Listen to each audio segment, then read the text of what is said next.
Hello, dear friends, and welcome to our new program, which we're launching today, May 2nd.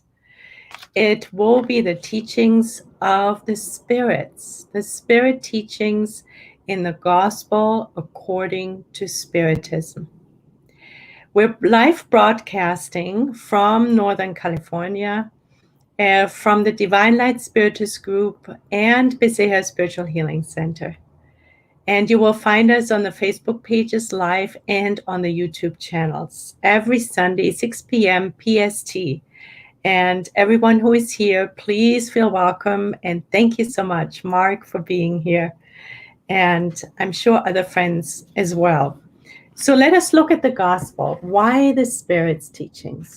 When we look at the gospel, we find 28 chapters. The 28th chapter helps us with Spiritist prayers. The first 27 chapters have moral teachings, and they are organized by, at first, Allan Kardec gives us subject matter and discusses it and gives us his interpretation. And every chapter has another subchapter, and that is the Spirit's teachings. And so what we're going to do is go consecutively from chapter 1 through 27, and we will focus each week on 1, 2, or maybe 3 spirit teachings, depending on how long they are and how they fit together. Today we will be studying chapter 1 in the Gospel according to Spiritism. However, the Spirit's teachings, which is item 9 and 10, entitled The New Era. But before we go there, let us quickly see what is chapter 1 actually about. It's entitled, I Have Not Come to Destroy the Law. And while we're of course not reading the chapter, we're just picking out a summary.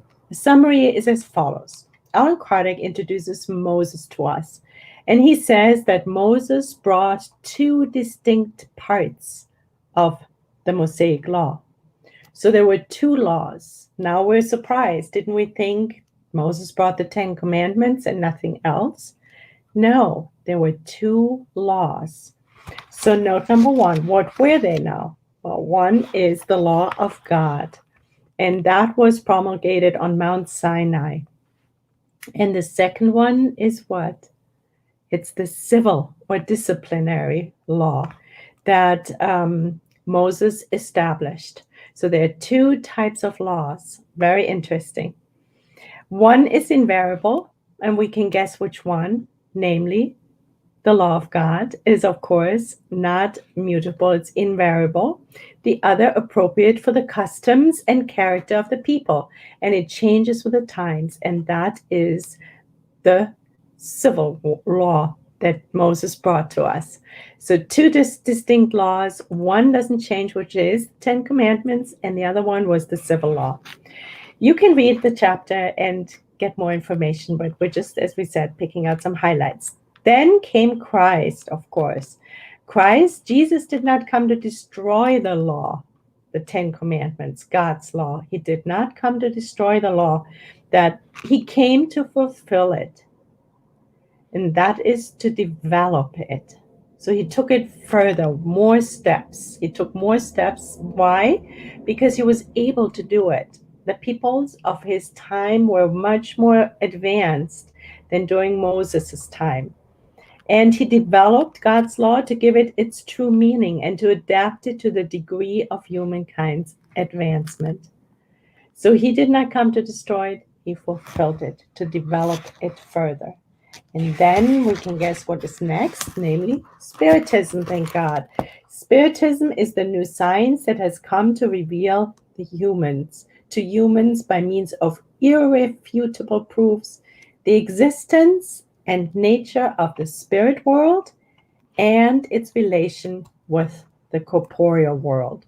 So Spiritism is now opening up new doors, helping us to understand and navigate the spirit world and the corporeal world in their connection.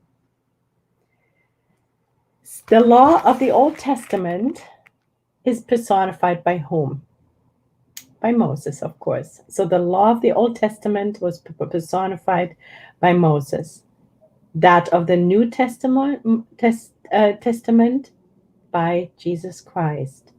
And then Spiritism is the third revelation. So the first was Moses. The second revelation is Jesus, the New Testament. And the third revelation of God's law is Spiritism. But there's one thing that's very different. It is not personified in any particular individual. First Moses, he was an individual. Jesus was an individual. Spiritism doesn't have an individual. It is the product of a teaching given not by one person, but by the spirits, who are the voices of heaven. So this is the summary of the chapter itself. But now let us focus on item 9, and the Spirit's teachings are entitled By the New Era. So we're going to share the screen. See that we can pull this up. And we're going to do, since this is the first time on this platform, we're going to do a little test to see that it's really going to work. So we're going to do this. And now, please excuse my pause. We're going to just look and see whether technology is as cooperative as we want it to be. So let us see. Yes, it's working. We're gonna just look and we're so happy. Okay, it's all working. All right, dear friends, here are the Spirit teachings. Again, we're going to read some parts, but we're not going to read the whole 9 yards, not every single word. God is one, and Moses is the Spirit whom he sent on a mission to make him known not only to the Hebrews, but to the pagan peoples as well. We may want to say that this is a message by the Spirit that is called an Israelite in 1861, obviously not 1961. So Moses was sent by God to the Hebrews and the pagans. Did we know that? So it was not just to the Hebrews, but also to the pagans.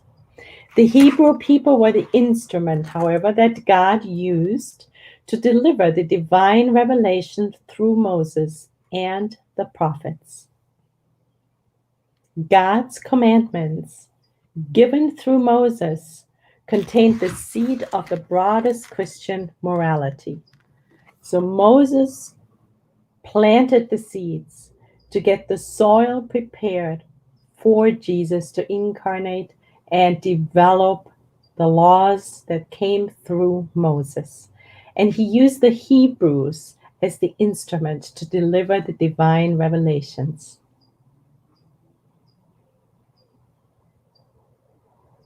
God's commandments given through Moses contained the seed of the broadest Christian morality.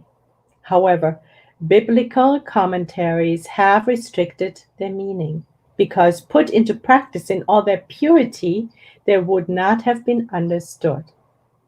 So they had to be adapted so that the people of the time, who were still very underdeveloped morally speaking, and we're still today, can we even imagine back then? So they had to be adapted. They couldn't be transferred in their purity. Nevertheless, the 10 Commandments remained the shining frontispiece, the beacon that should have illumined humankind on the road it was to travel. And even today, we're still studying and are aware of the 10 Commandments. They're still holding truth. They are very clear guidelines. However, we know that we also like to add love and mercy to it, and that's where Jesus came in. But right now, we're still at Moses. So God's commandments given through Moses contained the seed of the broadest Christianity. The morality taught by Moses was appropriate for the state of advancement of the people. It was called to regenerate, and these people, these semi-primitive with regard to the perfection of their soul, would not have understood that it was possible to worship God by means other than burnt offerings, or that they should forgive their enemy. They just were not there yet. So it's another sign, also another indication for us, another suggestion for us. We don't know where our brothers and sisters are on their timeline of soul evolution. So we are invited to hold space for them because we don't know the bigger picture. So back then, Moses could not, the laws could not come through in their entire purity because the intelligences were still very materialistic, as the Spirit calls them, semi-primitive souls. And they still burned offerings. And they didn't know how to forgive, or whether even to forgive, their enemies. And even today, we have a hard time with that. Their intelligence, noteworthy from the materialistic point of view and even from that of the arts and sciences, was morally backward. Sounds almost like today, right, friends? And they would never have been converted under the rule of an entirely spiritual religion. Wouldn't have worked. They needed what? A semi-material representation, like the one the Hebrew religion offered them. Hence, burnt offerings spoke to their senses, while the idea of God spoke to their spirit. So these people were already advanced intellectually, even with the arts and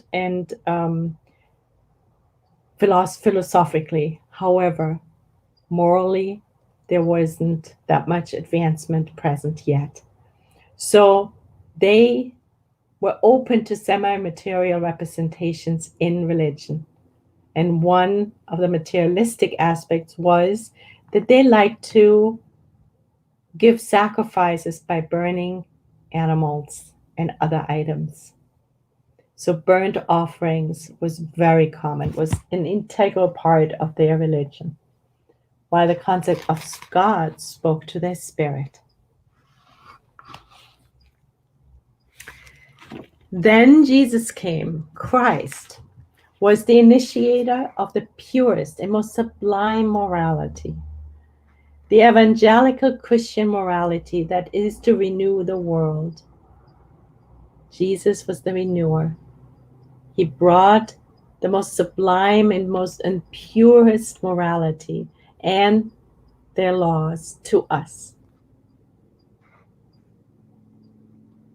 And what were they? They were to bring men and women together and make them brothers and sisters. That is to enable charity and love for one's neighbor to blossom forth in all human hearts. And they were to create a common solidarity amongst all humans. A morality, in short, that is to transform the earth and make it a dwelling place for spirits more highly evolved than those inhabiting it today. It is the law of progress to which nature is subject and which is self-fulfilling. And Spiritism is the lever that God is employing to enable humankind to advance. So then Jesus came, and he brought the purest, most sublime moral teachings to us. And the Spirit mentions a few. Is overall, these laws have the goal to renew the world, had the goal to renew the world, make people brothers and sisters, teach us equality, and enable us to be charitable, and incite us to love our neighbors as ourselves. So in short, Jesus brought common solidarity amongst all humans to this planet. And why are we repeating this today? Because we're still learning. We're still not quite there yet.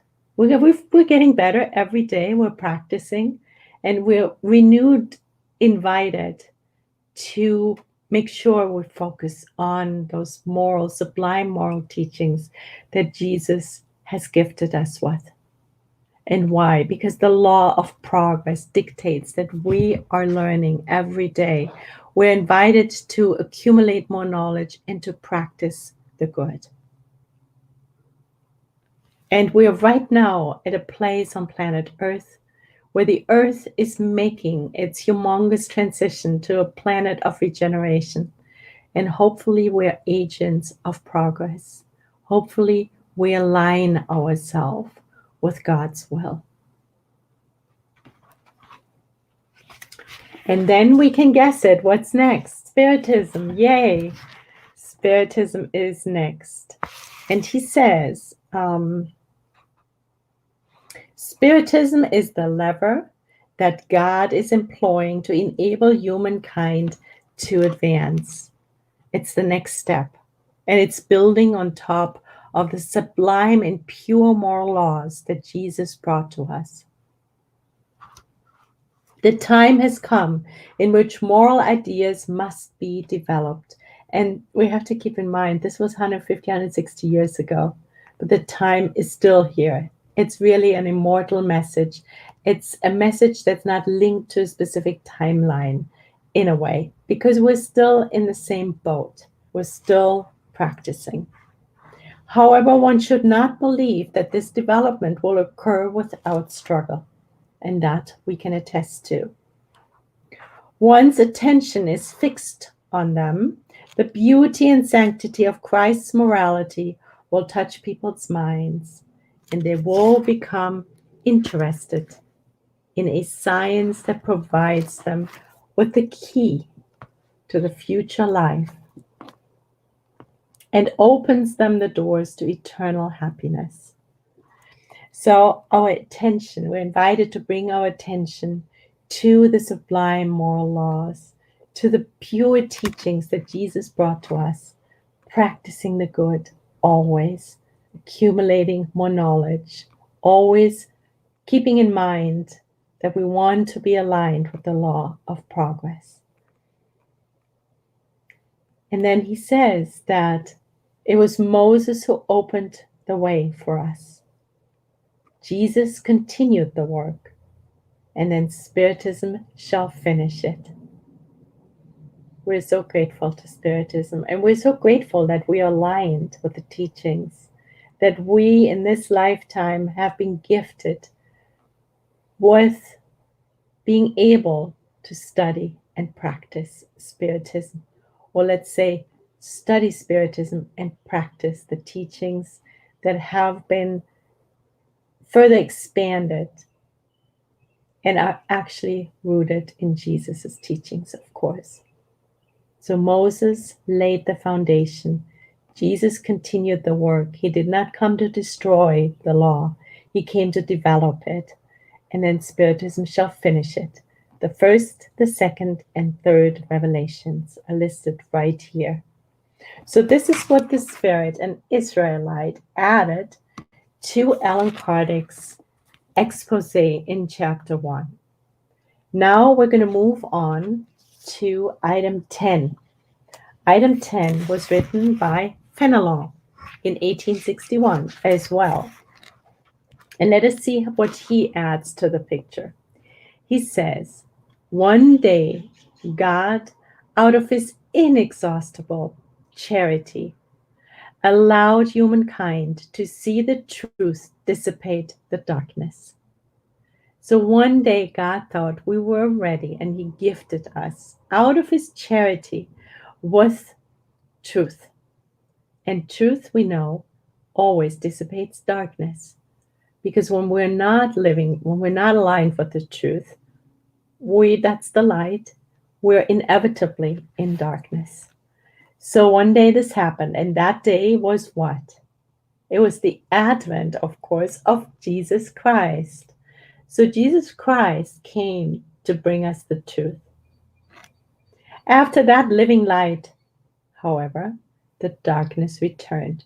So Jesus came, he sowed his beautiful, pure, enlightened seed, and then the door closed again on us, and the darkness returned, according to Fenelon. The world, after the alternatives of truth and obscurity, became lost once again.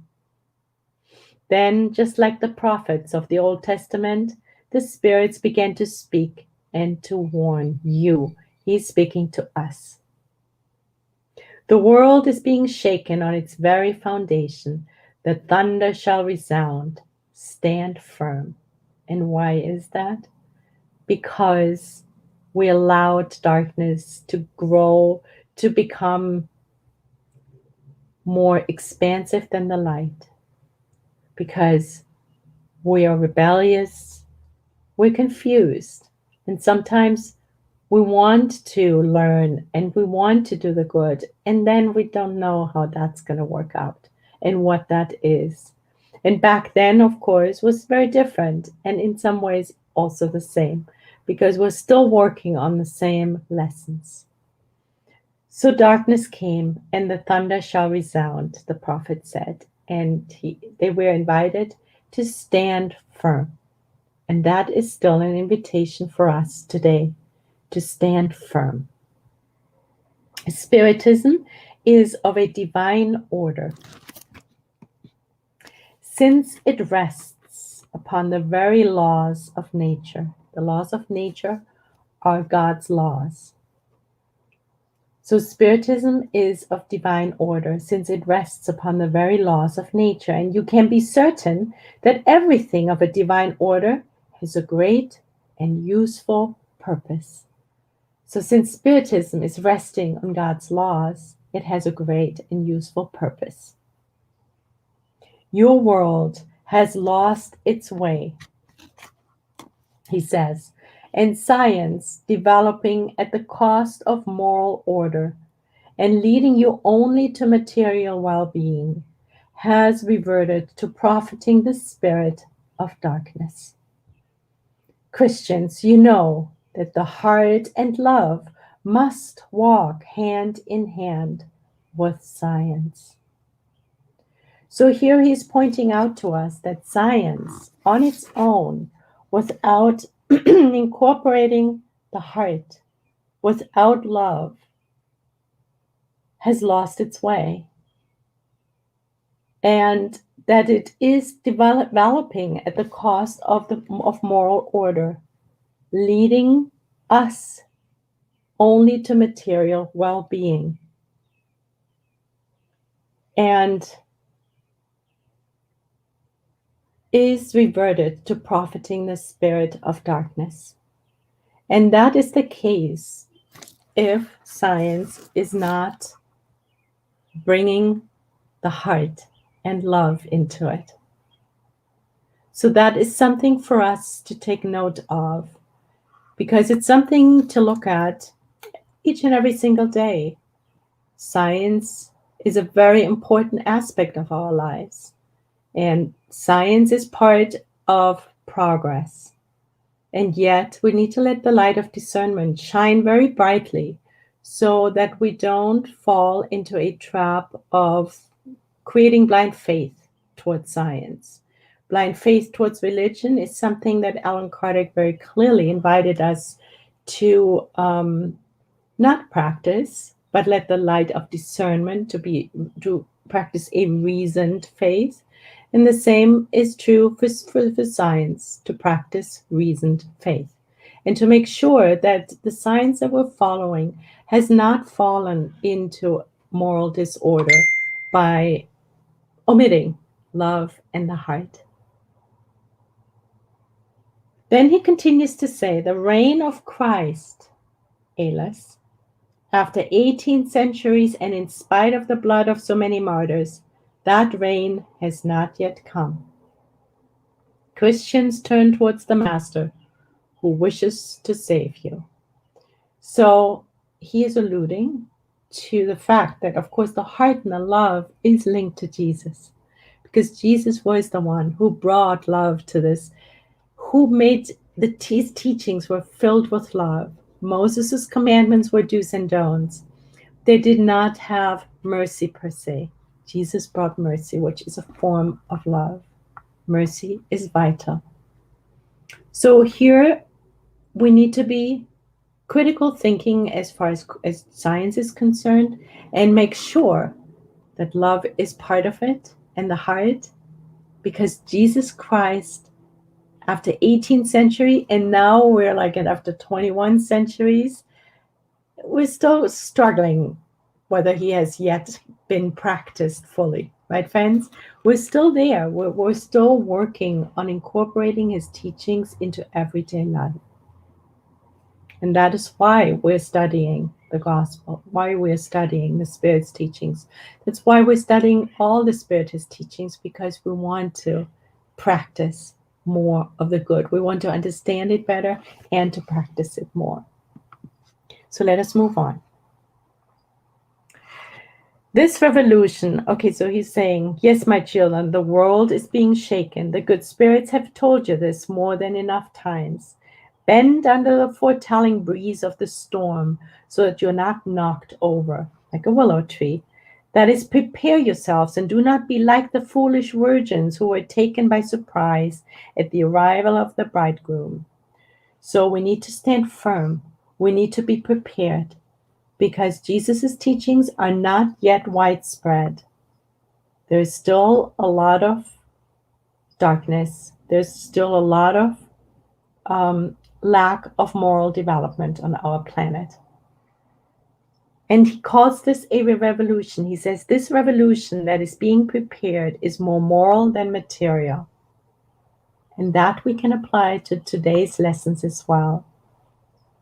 So what we're learning are more moral lessons than material lessons. Why? Because we're still kind of limping behind on our moral development, on our inner transformation.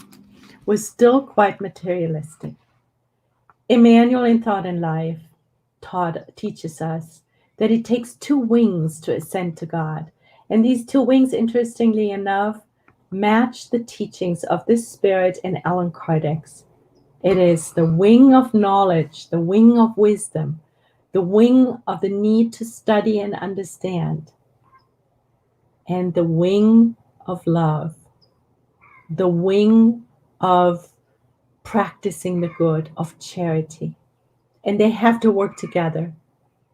And that's the same with science that Fenelon is pointing out to us. They always have to work together in order to ascend to God.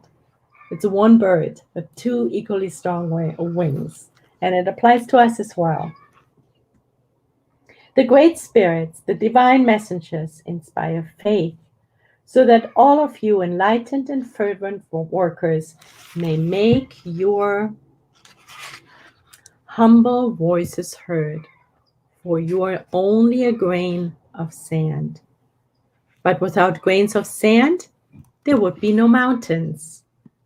So it's important for us not to get down on the fact that we're just a grain of sand, because we're 7 billion grains of sand, and 7 billion grains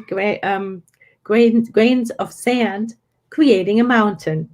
Hence the word, we are so small, hold no meaning for you. To each his or her mission, to each his or her labor. Do not ants build their republic, and do not imperceptible animalcules, which are tiny, tiny little animals, raise continents? The new crusade has begun. Yes, the new crusade has begun. Apostles of universal peace and not of war, look and march ahead. So we're invited to be apostles of universal peace and not of war. And we're invited to look and march ahead. So how can we be apostles of universal peace? How can we be peacemakers? We will be studying this chapter of peacemaking. But up front, what do we do? What do you do to be peacemakers? These days, we have a lot of rifts. People are going in this direction, in that direction, and one side disagrees with the other, and the other side disagrees with this side. So are we supporting the bifurcation, the rift? Or are we making attempts to bridge over those rifts, those differences of opinion. Allan Kardec in Genesis points out that in order to help the world to become a more peaceful place, we're invited to find commonologies, to find items that we can't discuss because they're the eternal truth. And he gives us some examples. He says, if we focus on an eternal truth, namely that there is a God, that we are so immortal souls, that there is the future, and that we will be building the kingdom of heaven. And he mentions a few other incontestable facts. If we focus on those, at that very moment, all arguments will cease, because then we agree. And when we agree and understand each other, we open our hearts to each other and we become more peaceful. So this is just one way. There is many more.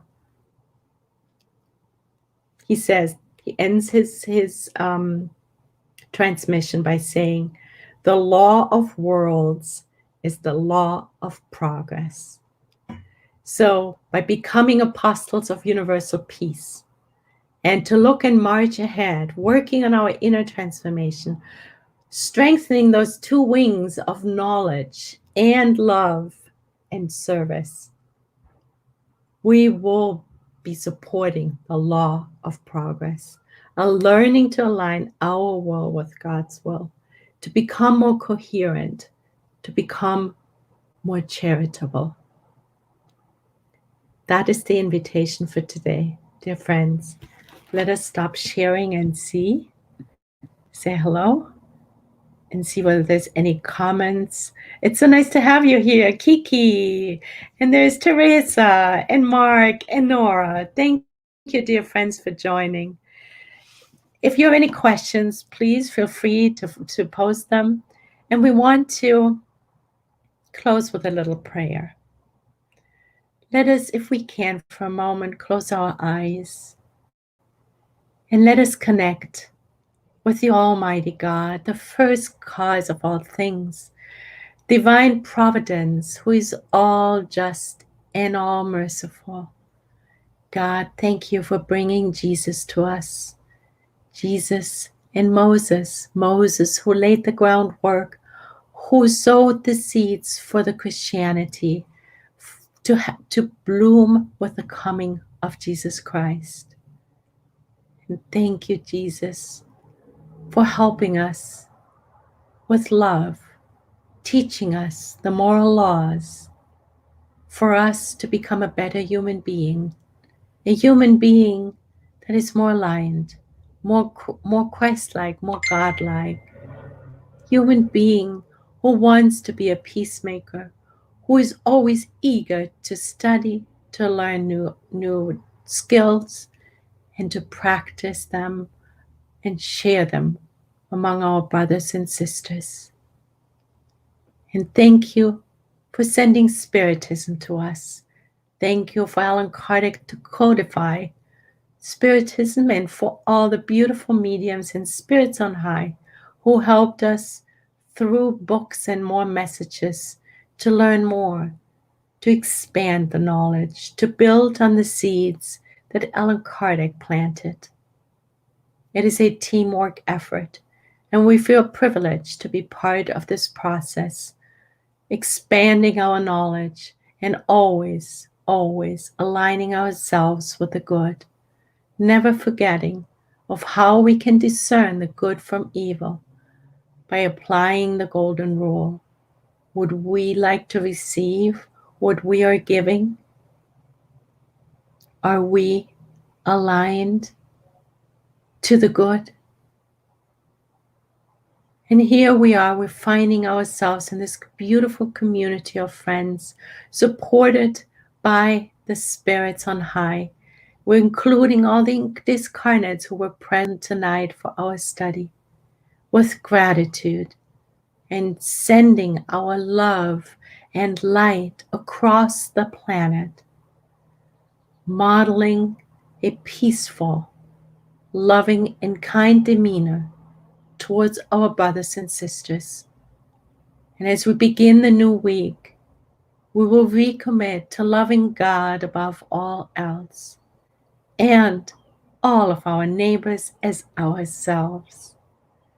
Thank you for giving us this opportunity to study together. And so be it, dear friends. Thank you so much for joining. Much love, big hug, and so God willing, we will see you again. We will meet again here next week, same time, same place, with the continuation of Chapter 1, the Spirit's Teachings. And we will be focusing on item 11 of part of Chapter 1. Good night, dear friends.